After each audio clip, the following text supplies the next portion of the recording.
Ini perlu dicuci dengan tangan. Kelly melempar setumpuk baju kotor ke lantai. Dan cepatlah. Hei, aku Maya dan cewek bosi itu namanya Kelly. Meski tinggal di rumah yang sama, kami bukan saudara kandung. Kalian tahu, saat aku masih bayi, aku diadopsi oleh pasangan tua yang baik hati.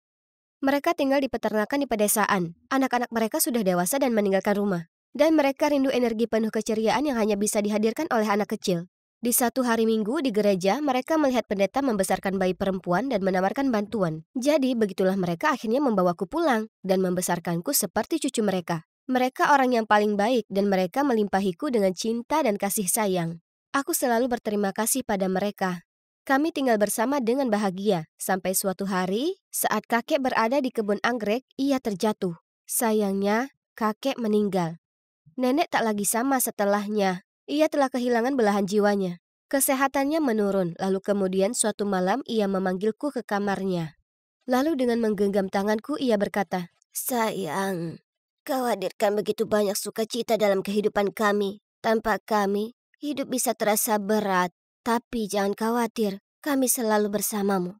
Saat aku sudah tak ada, pergi temukan dompet tua yang tersembunyi di balik traktor rusak di lumbung belakang. Kami sudah menabung sedikit untukmu. Maya kecil kami harus bisa jalani hidup sebaik mungkin. Ya." Kemudian sebelum aku bisa bertanya padanya lagi tentang ini, nenek menutup mata. Dan begitu saja. Ia meninggalkanku selamanya. Aku tinggal bersamanya berjam-jam, menangis sejadi-jadinya. Setelahnya, mengikuti kata-kata nenek, aku masuk mencari uang itu. Ya Tuhan, aku terhenyak kaget saat kubuka dompet itu. Paling tidak ada 20.000 dolar di sini. Bagaimana kakek nenekku bisa menabung uang sebanyak itu? Aku tahu mereka hemat, tapi ini terlalu banyak. Setelahnya, aku pindah ke Columbus untuk tinggal dengan anak perempuan kakekku, Bu Madison, dan putrinya Kelly. Jadi kalian bertanya-tanya apa yang kulakukan dengan uang itu ya kan? Nah, aku menyembunyikannya di sini, dalam celah yang ada di atap ini. Oh, ada yang datang. Kamarmu menjijikkan. Oh ya, Kelly dan aku akan keluar, jadi pastikan kau bersihkan semuanya sebelum kami kembali. Aku harap semuanya tanpa noda. Aku mengangguk lemah dan menyaksikannya terhuyung pergi. Ini bukan kejadian baru. Setiap hari mereka membuat rumah berantakan lalu memaksaku membersihkannya. Aku tahu, pada dasarnya aku seperti Cinderella di dunia nyata. Tapi, tak masalah, segera saat aku 18 tahun, toh aku akan tinggalkan tempat ini dan memulai kehidupanku dengan uangku sendiri. Esok paginya cuaca hujan, jadi aku berusaha jalan ke sekolah secepat mungkin. Saat tiba-tiba, Kelly berkendara melewatiku dan dengan sengaja ngebut lewat di kubangan besar ini. Lumpur terciprat ke seluruh tubuhku. Ya ampun, kenapa menyiksaku jadi hobi favoritnya? Kemejaku kotor, dan saat aku jalan menuju lokerku beberapa cewek menertawaiku. Salah satunya bahkan mencibir. Tampang kotor mungkin ngetren di desa, tapi di sini itu kelihatan tragis. Ya, aku di kota sudah selama hampir setahun, tapi tetap saja aku tak bisa berbaur. Mungkin itu karena aku selalu pakai pakaian bekas yang sama dan pinjam semua buku-bukuku dari perpustakaan. Bu Madison menolak membelikanku apapun yang baru, dan aku tak bisa gunakan uangku karena itu akan mencurigakan. Aku bahkan tak mampu untuk pergi piknik sekolah. Aku tak pernah sekalipun ikut. Kemudian selama istirahat, pengawas kelas, si Josie, mengumumkan ke semua orang kalau prom akan diadakan sebentar lagi, dan dress code-nya formal. Sementara semua orang memekik dan bertepuk tangan kegirangan, kutundukkan kepalaku dan menghela napas. Aku tak punya apapun untuk dipakai ke pesta prom. Maya, mendengar namaku membuyarkanku dari lamunan dan menyadari itu Josie, dan berdiri di dekatnya adalah beberapa cewek ramah di kelas. Kau harus datang ke prom kali ini. Kumohon. Kau tak pernah ikut kami di acara lain sebelumnya. Jangan khawatir, kami akan membantumu tampil spektakuler. Aku tersenyum canggung dan menjawab, terima kasih teman-teman, aku tak bisa mengharapkan kalian melakukannya. Mereka semua bersikeras kalau aku sebaiknya pergi. Tapi aku bersikukuh kalau itu bukan minatku. Lalu datanglah Kelly yang jahat. Maya itu tak pantas untuk acara seperti ini. Beraninya dia mengatakan itu. Maksudku, hanya karena aku bukan putri manja bukan berarti aku tak pantas untuk datang. Jadi, aku menoleh ke Josie dan tersenyum. Sebenarnya, itu kedengaran menyenangkan, aku akan pergi ke pesta prom itu. Malam itu saat makan malam, aku membahas pesta prom itu ke Bu Madison dan mengusulkan kalau itu bisa jadi hadiah sebagai imbalan telah melakukan semua pekerjaan rumah. Dengan dingin ia berkata, "Kau tinggal di bawah atap rumahku gratis. Dan sekarang kau berharap kulakukan pekerjaan rumah untukmu juga? Atau apa? Yang mulia?" Kemudian dia menoleh ke Kelly, tersenyum dan berkata, "Sayang, sudahkah kau memutuskan gaun pesta prommu?" Kemudian Kelly menunjukkan pada ibunya gaun-gaun cantik di ponselnya, sementara melempar senyum jahat padaku. Wah, aku tak bisa duduk-duduk saja melihat wajah sok Kelly lebih lama lagi. Kali ini aku pastinya harus datang ke prom dan tampil lebih cantik darinya. Jadi, akhir pekan itu aku belanja ke toko loak dengan Josie. Dan setelah mencari-cari di puluhan toko, Josie mengangkat gaun biru yang sangat cantik ini. Terdapat robekan di sisi bawahnya, tetapi aku tahu aku bisa dengan mudah menjahitnya dan menjual lagi nantinya. Aku sudah lihat orang-orang melakukannya di YouTube.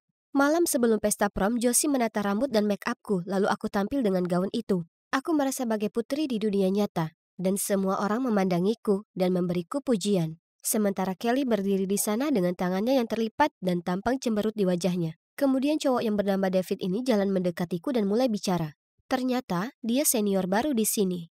Semua cewek memperhatikannya, termasuk Kelly, yang jalan mendekat dan mencoba menawarinya minuman. Tapi dia mendiamkannya dan lanjut ngobrol denganku. Meninggalkannya berdiri di sana memendam amarah sebelum akhirnya bergegas keluar dari pesta prom itu. Kuhabiskan malam yang luar biasa dengan teman-teman baruku. Aku sampai di rumah dengan suasana hati yang baik dan dengan senang berdendang sendiri. Tapi ini langsung berubah saat kulihat Kelly duduk di sana menungguku. Dasar pencuri. Sekarang jangan bilang padaku baju mewah ini jatuh untukmu dari langit. Kelly membentakku. Aku bersikeras kalau aku tak mencuri apapun. Jadi dia menyeret Bu Madison ke ruang keluarga dan memintanya memeriksa apa ia kehilangan uang baru-baru ini. Awalnya Bu Madison berkata tidak tanpa pikir panjang, tapi saat dia membaca raut muka Kelly, dia mulai pura-pura komplain tentang beberapa ratus dolar yang hilang dari dompetnya. Dan dua orang itu mulai menerjangku. Sulit dipercaya. Aku lari ke kamarku dan berusaha hilangkan pikiran negatif itu dan mengingat lagi betapa senangnya aku berada di pesta prom tadi. Kemudian, seperti biasanya, kuperiksa tempat persembunyianku. Hah? Suara gaduh apa itu? Ku tengok ke depan tangga, tapi tak ada seorang pun di sana. Mungkin hanya rumah yang berderit atau apa. Hari berikutnya di sekolah sungguh luar biasa karena banyak anak datang dan bicara denganku. Kemudian saat aku pulang, aku ke atas ke kamarku dan memeriksa uang tempat persembunyianku. Jantungku rasanya mau copot. Dompetnya sudah tak ada.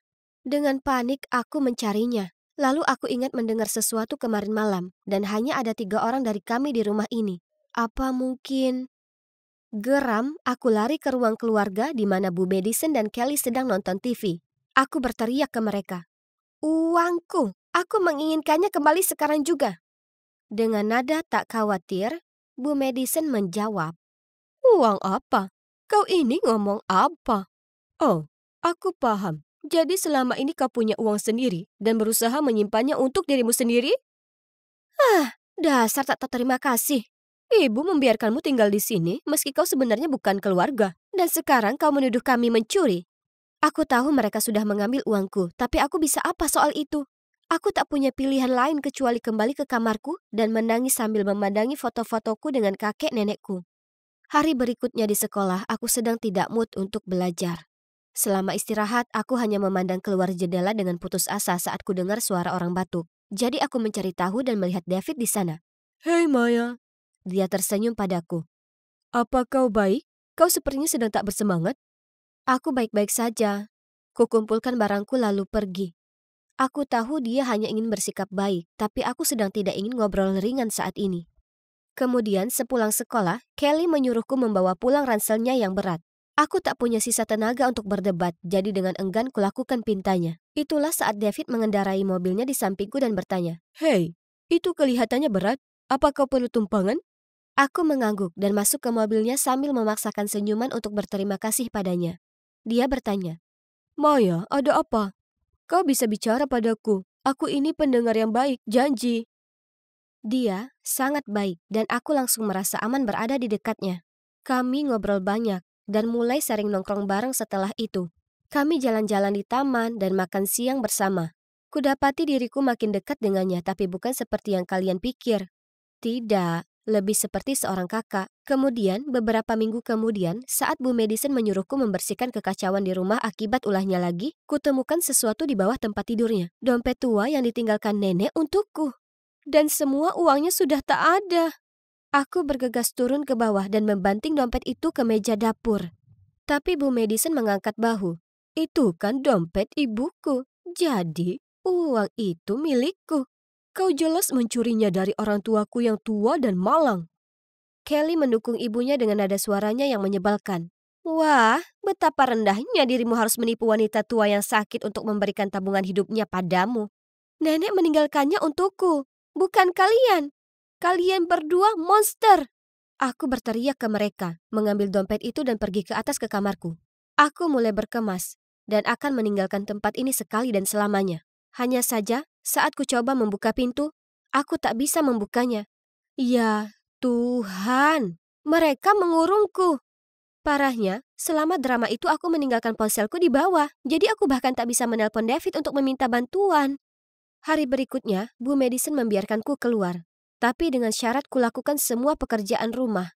Dan mulai saat ini, aku tak diizinkan pergi sekolah atau semacamnya. Dan jika aku melanggar peraturan ini, dia memastikan aku akan mendapat masalah karena mencuri uang. Jadi, itulah yang terjadi. Aku tak punya pilihan. Mereka mengikatku. Suatu siang, aku sedang di luar menyirami tanaman. Saat Bu Madison berteriak dari ruang keluarga. Tidak, bukan yang mawar. Sirami yang ada di sana. Dasar anak tak berguna. Kemudian tiba-tiba kurasakan seseorang menarik lenganku. Itu David. Dia cemas karena aku absen jadi dia datang memeriksaku. Maya, ada seseorang yang aku ingin kau menemuinya. Kemudian dia memberi tanda padaku untuk mengikutinya. Aku tak tahu kemana David membawaku. Tapi apapun akan jadi opsi yang lebih baik daripada mendengar lebih lama ocehan Bu Madison. Jadi aku masuk ke mobilnya. Dia membawaku ke rumahnya. Dan ada pria ini di rumah itu. Kurasa itu ayah David. Tapi kemudian dengan mata berkaca-kaca, pria itu berseru. Maya, ini kau, putriku. Kau akhirnya pulang. Hah? Apa? Jadi, setelah aku duduk dan meneguk air untuk menyiapkan diri atas apapun yang akan terjadi, mereka berdua memberitahuku bagaimana di saat aku bayi, ibuku sakit lalu meninggal.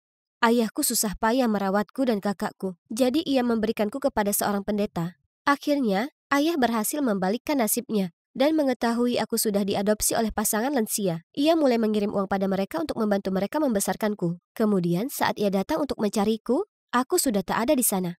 Ia akhirnya tahu aku tinggal dengan anak perempuan dari pasangan lansia di Columbus. Jadi, ia pindah ke kota ini dengan harapan menemukanku. Sebuah kebetulan, akhirnya David masuk ke sekolah yang sama denganku.